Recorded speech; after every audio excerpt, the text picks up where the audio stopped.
Well, hello, everyone. We're super excited today to introduce you guys to Michael Alfaro. He is in the Pasadena area, he and his wife, and they are, I would say, leadership lovers. They are lovers of leadership. They have a church there for the last 4 years, have worked in youth ministry. My goodness, we share kind of same background there. Yeah. And I know that you guys are great friends with Lori and Vince, and we're excited to meet you. How are you doing today? Yeah, doing very, very well. Doing great at home, like everybody else. And the sky's sunny over here in Pasadena area, so we're doing well.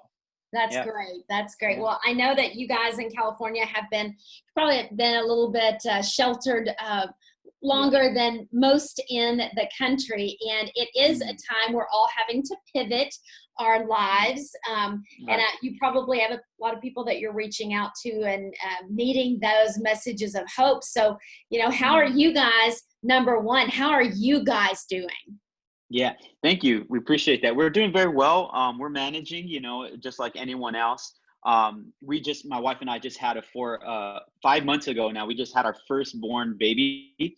And so although we're quarantined, we're filled with a lot of joy.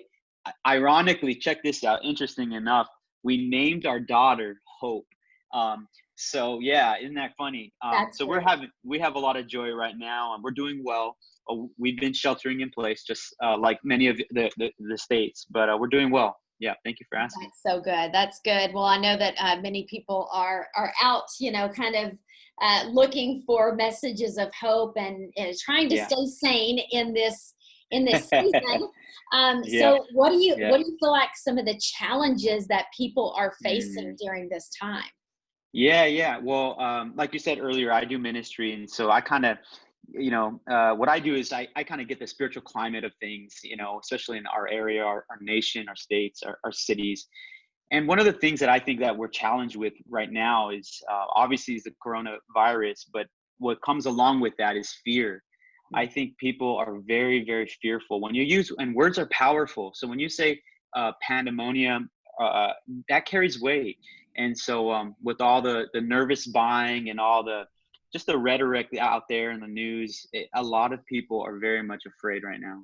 Yeah, so true. And we as business owners, you have a lot of business owners, small business owners listening today, maybe in real estate, maybe in home staging. I mean, do you have any words of encouragement or advice for because they're leading at a different level? Maybe they have small teams, maybe of course we're all leading in our households, but any advice for them during this time? Yeah, thank you. I think it's great. I would say the encouragement I would give to leaders right now, business, ministry, whatever it is, even your family, you're a leader in the house, maybe you're a leader in your neighborhood, or your extended family. I would say right now is to have hope. Sometimes during crises or difficult seasons, some people may crack under pressure. Others may do very well under pressure. I would encourage you right now to not allow fear to grip you, but to lead with a new spirit. I'm a pastor, obviously, but to lead out of hope and lead out of faith.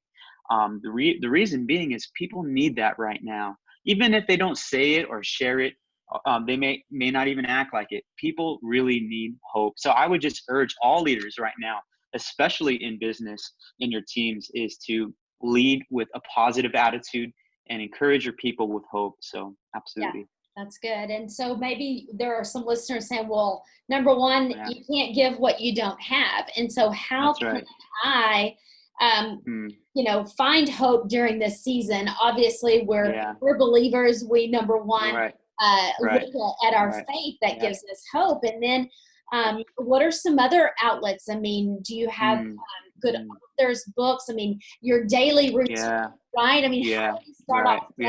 What very can good. people find that?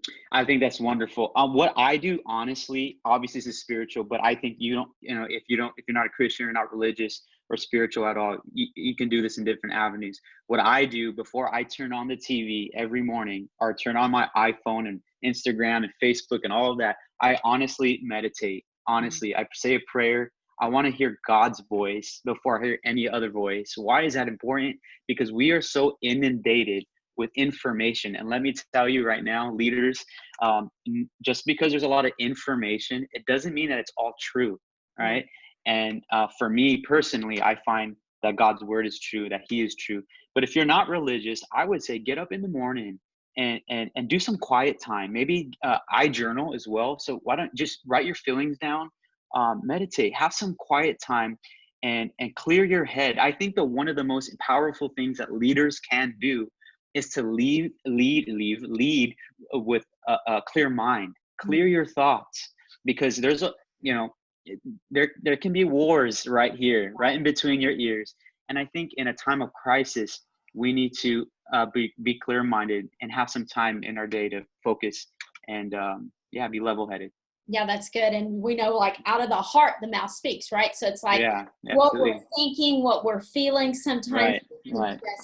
And Right. here's the thing about words, you can't take them back. And so Right. you're Right. Yeah. you're in crisis, you know, that Mm. unfortunately you're going to create crisis and chaos Yeah. around you. Right. So work on the hard issues, right?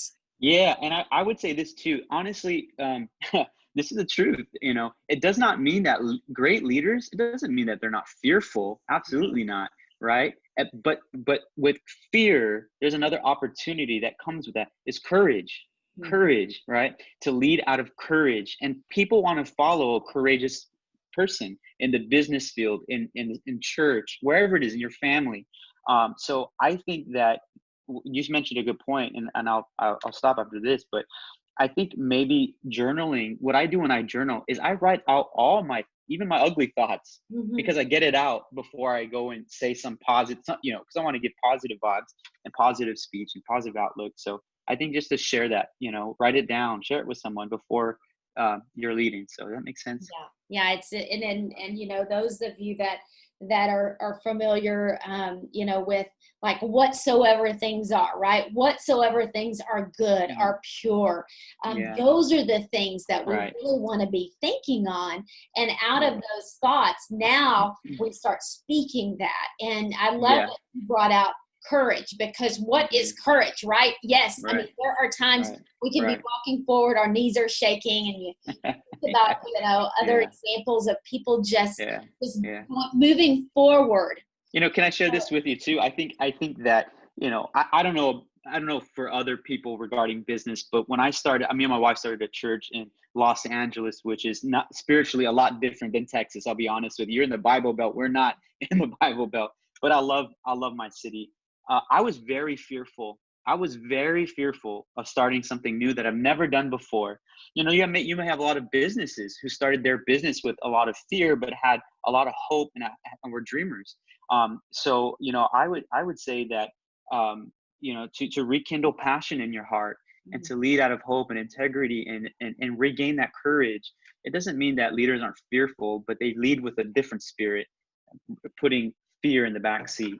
Yeah, that's so good. And I appreciate these words of wisdom. Any last minute thoughts? I know we've given so much here, but what are some last minute things that you can leave with us? Well, I'll have just a few things.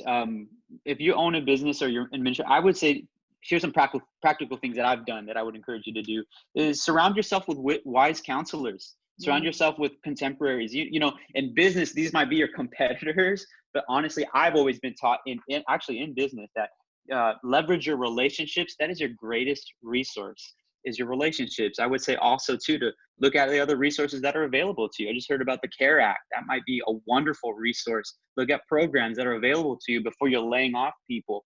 And I would say the other thing too is to dream again. When I think of crises, personally as a minister, I've gone through several crises in my life and in my ministry. It always leads me back to, why did I do this? What's my identity as a pastor? In other words, what's your identity? What's your identity in your business? Why did you do this? Dream again. I love reading. I think of Wilbur and Orville Wright, who built the airplane.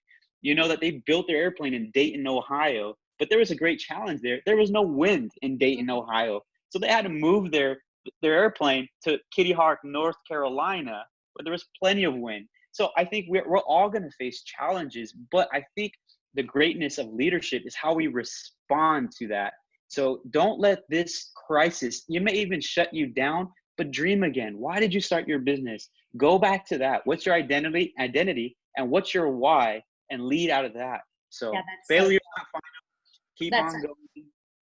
failure is not final. You're Yeah. absolutely right. And yeah, there's the rest of the story, right? So, Right. well, you guys have the Calling Church, and if anybody wanted to maybe connect with you guys, they're in the Pasadena area, or my gosh, Yeah. you're probably doing church online and Yeah. having Yep. some messages of hope. How can people get in touch Yeah. with Yeah, that we'd love that.